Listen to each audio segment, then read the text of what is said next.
Hey, what's up everyone? It's Duncan from 4xtouring.com. By the way, if you're new to my channel, please hit the subscription button and the notification bell. My channel is all about sharing my experiences in overlanding with the rest of the community. Today's video, I want to talk to you about a problem I had with Diceros. For those of you who don't know, Diceros is my 80 series. What the problem was and how I managed to identify it and fix it. And I thought by sharing it might give you a little bit of knowledge, and at the same time, if you had similar experiences, perhaps you could share with me how you went about solving it.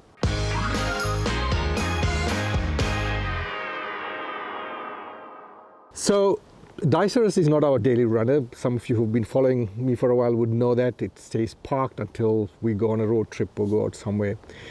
And because of that, one of the things I try to do is I try to at least run it twice a week, and in between start the motor and just idle it. That's what I try to do, but it doesn't always happen. Life gets caught up, work gets busy, and then I completely forget. And that's what happened this time. 2.5 weeks had gone by and I realized this morning, holy moly, I haven't started Diceros up at all. Now the batteries is not a big problem because I hooked the two batteries up to two trickle chargers. So batteries is not a problem, but you still need to turn the motor, and it's very important. And not just the motor, running it is essential because the drivetrain, the axles, the whole works needs to turn, and that keeps it well maintained. But I had not done it in about 2.5 weeks. So got around this morning, cranked Diceros.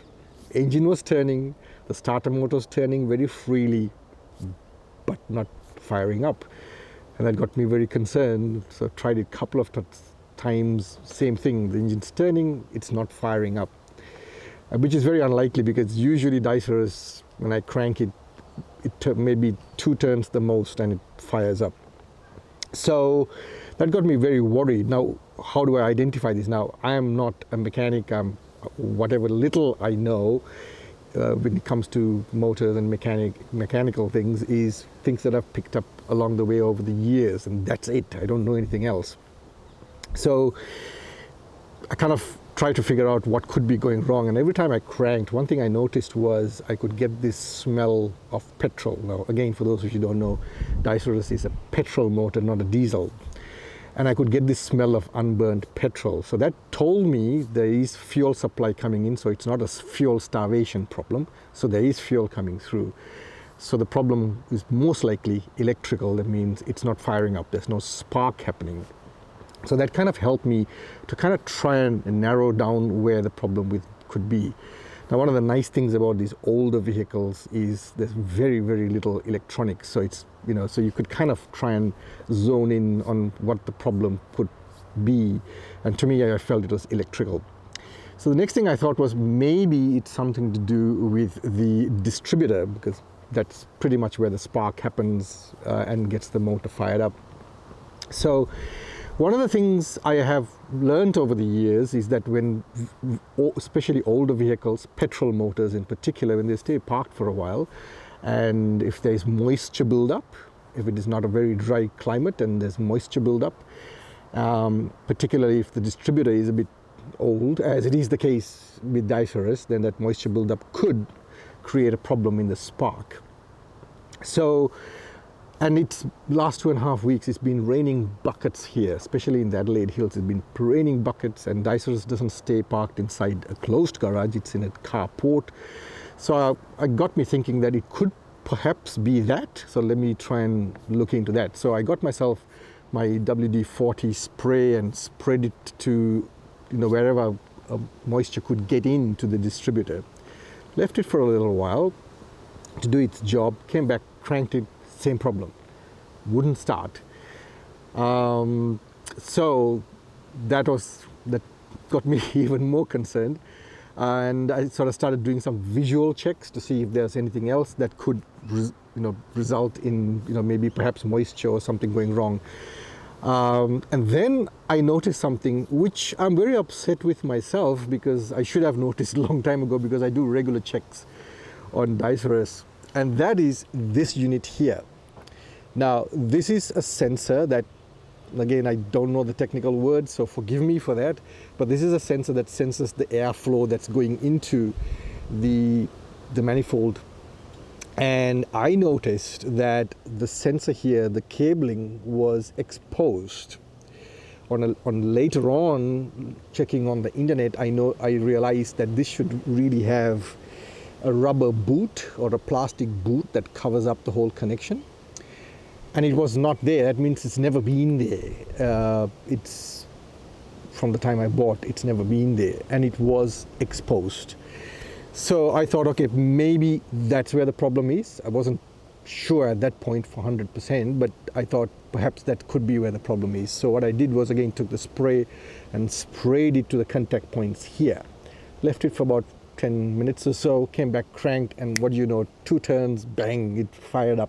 So obviously the problem was here. So what I then did was, it just happened this morning, so no time to go looking for a rubber boot to put in, so I just put some high heat silicone that should do the trick and sealed it all up, and that's what you see in red right now here. Now, so it's done the job, and I will get it looked into in the next, once it goes to the next service. But the reason for sharing this with you is, one, to get your feedback and see if you've had similar experiences, maybe not, but I would love to hear if you have had something similar, not necessarily to do with this unit, but something in general to do with moisture. And at the same time, I thought that process of elimination I went through perhaps would help you in the future if something similar came up. So always when you have a problem with your motor or anything else within your vehicle, go through, without panicking too much, go through that process of elimination and try and work your way towards what could be the cause.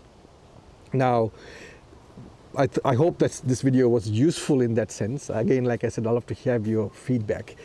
And I'm also very angry with myself because I go through this stringent checklist with Diceros and my other vehicle, and it's something I do periodically.